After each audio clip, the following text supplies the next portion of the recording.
went with the character. So was that a conscious decision? అంటే మీకు scope ఉండింది చాలా చోట్ల to keep that fight or to keep that song. So why was it not taken? Very good question అండి. ఇది మహేష్ కొంచెం స్టార్టింగ్లో cinema okay అయిన తర్వాత చాలా ఆనెస్ట్ స్క్రిప్ట్తో వచ్చాడు. కానీ ప్రతి డైరెక్టర్ జరిగేలాగానే మహేష్ కూడా చాలా చుట్టుపక్కల ఉన్న ఫోర్సెస్ రామ్ ఉన్నాడు, ఇంకా పెంచాలి కదా, అది చేయాలి కదా, ఇక్కడ ఐటమ్ సాంగ్ పెడదాం, అది పెడదాం. మధ్యలో జాతర సీన్ ఫస్ట్ ఒకసారి కన్ఫ్యూజ్ అయిపోయి వచ్చాడు. సార్ జాతర సీన్లో ఐటమ్ సాంగ్ ఉండయో బాబు, ఇది చాలా చుట్టుపక్కల కన్ఫ్యూజ్ చేస్తారు, నీకు కరెక్ట్ అనిపించట్లేదు, నీకు తెలిసేది. Let's make it an honest film. ఈ సినిమాలో నేను కనపడకూడదు, సాగర్ అనే క్యారెక్టర్ ఒకటే కనపడాలి. ఎందుకంటే లైక్ ఐ సెడ్, తెలుగు సినిమాలు ఇన్ని సినిమాలు వచ్చినాయి కానీ ఒక కొత్త ఎమోషన్ ఇంట్రడ్యూస్ చేసే సినిమా లేదు. Like I said before the release also, fan star మధ్య అన్ని చూసాం కానీ ఈ రిలేషన్షిప్ అనేది ఎప్పుడు ఎక్స్ప్లోర్ చేయాలి. మన సినిమాకి మాత్రం, మన తెలుగు ఇండస్ట్రీకి మాత్రం పరిమితమైంది. సో అలాంటి చేస్తున్నప్పుడు లెట్స్ కీప్ ఇట్ ఆనెస్ట్. ఇక్కడ చేయొచ్చు అన్నా సరే వద్దు, ఫైట్ కొడతాడు అక్కడ పడతాడంటే వద్దు, ఇక్కడే పడాలి. ఫిజిక్స్ కొంచెం will keep all of that in mind. చాలా జెన్యూన్గా రంగ గుర్తు ఏదో ఫైట్ సీక్వెన్స్లో ఎవడో అట్టుకొని ఫైట్ అలా చెయ్యి పెట్టిన వెంటనే ఒక లుక్ ఇచ్చాను, పరిగెత్తుకుంటూ వచ్చాడు. సార్ ఆ లుక్తో మీరు 100 మందిలో కొట్టేస్తారు, నేను లుక్ వచ్చింది, వద్దండి కొంచెం తగ్గించేద్దాం, కరెక్ట్గా నేను ఆ మూడ్లోకి వెళ్ళిపోతున్నాను. So be it my body language in fights కానీ అది కానీ you'll see a new person, you will never see Ram. So that is something that, అదే అన్న అంత ఆనెస్ట్గా చేసాం అనే ఇదే ఈ సినిమా. సో ఆంధ్రకి తాలూకా ఇస్ ఆల్ అబౌట్ ఆనెస్టీ. ఎక్కడ ఇప్పుడు సినిమా చూసిన వాళ్ళు కూడా రామ్ ఎక్కడ కనపడలేదు, సాగర్ కనపడ్డాడు అంటున్నారంటే that's the reason why. So Mahesh garu, so I saw the movie with you in Goa in IFFI. So లాస్ట్లో క్లాప్స్ కొట్టారు కొన్ని సీన్స్కి. So were you anticipating that in that place? Because అంతా నాన్ తెలుగు స్పీకింగ్ కదా. అదే బేసికల్గా అందరూ అక్కడ చాలామంది హిందీ వాళ్ళు, మలయాళం వాళ్ళు, తమిళ వాళ్ళు ఉన్నారు. I don't know what they are understanding. Subtitles నేను చూస్తున్నాను. So I'm really amazed by the response అండి. లాస్ట్ 20 minutesలో ఐ థింక్ 3-4 times క్లాప్స్ కొట్టారు. So thank you for bring it out. తర్వాత షో అయిపోయిన తర్వాత ఒక ఇంగ్లీష్ లేడీ వచ్చి నాతో చెప్తుంది, I was so moved by the film అని. అంటే నీకేం అర్థమైంది మన ఫ్యానిజం గురించి, నీకేం తెలుసు అనుకున్నా. కానీ అగైన్ అదే అంటున్నా, ఫ్యాన్ స్టార్ అన్నా సరే ఇట్స్ నాట్ దానికి మాత్రమే పరిమితం అయింది కాదు.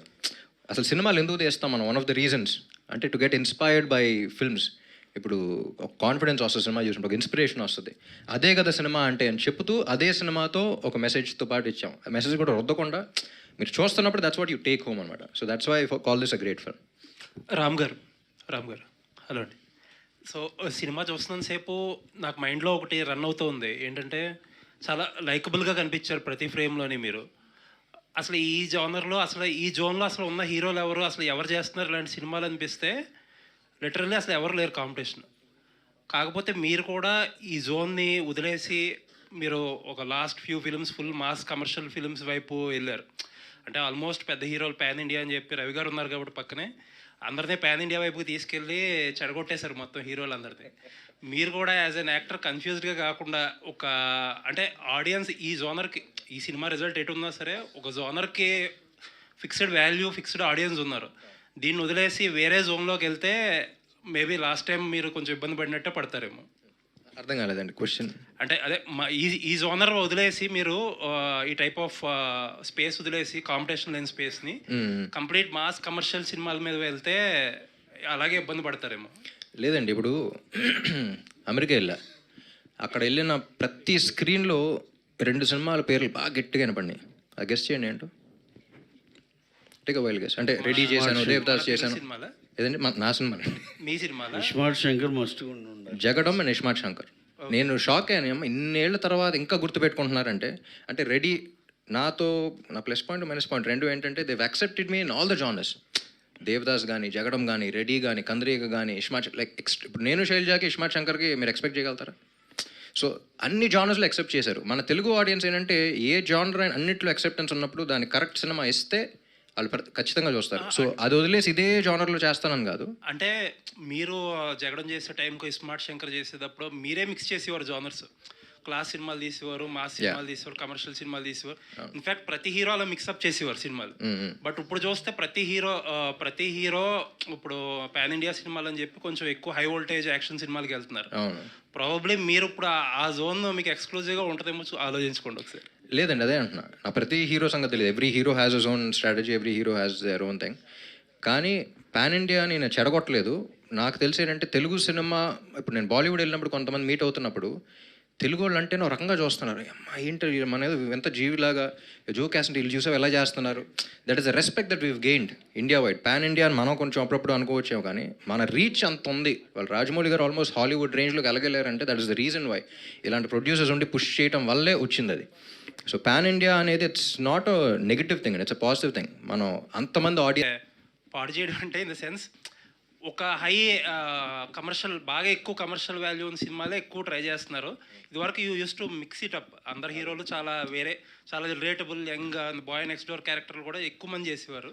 ఇప్పుడు తగ్గించేసి ఎక్కువ ఆ జోన్, ఇప్పుడు ఆంధ్రాకి తాలూకు అదే కదండి. అదే అందుకనే ఆ జోన్ ఎక్కువ ఎక్స్ప్లోర్ చేయాలనుకో. లేదండి, అది చేస్తాను ఇది చేస్తాను. I blend both. బట్ మనటిదాకా ఏంటంటే కొంచెం కంటెంట్ తక్కువ ఉన్న కమర్షియల్ సినిమాలు చేసాం. బట్ ఇప్పుడు ఇక్కడ నుంచి కంటెంట్ ఉన్న కమర్షియల్ సినిమాలు చేస్తా.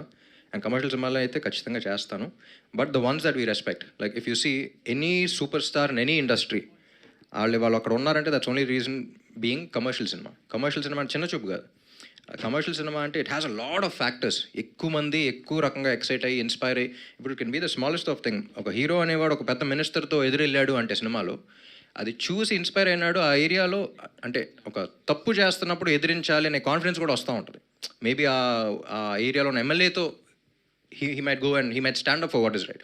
So you don't know how people get inspired in different ways. Commercial films, Rajinikanth సినిమాలు చూస్తే everything is inspirational. భాషా కానీ, నరసింహ కానీ, whatever it is.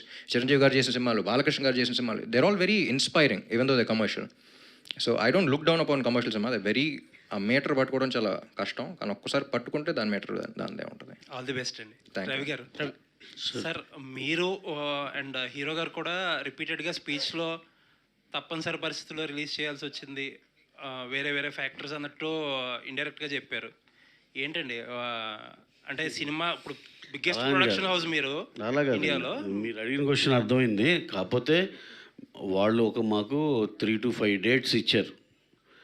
మేము లాస్ట్ డేట్ దాకా మాది కొంచెం అనుకోకుండా సృజనాత్మకత దాంతో కొంచెం లేట్ అయ్యి లాస్ట్ డేట్ దాకా వెళ్ళిందండి.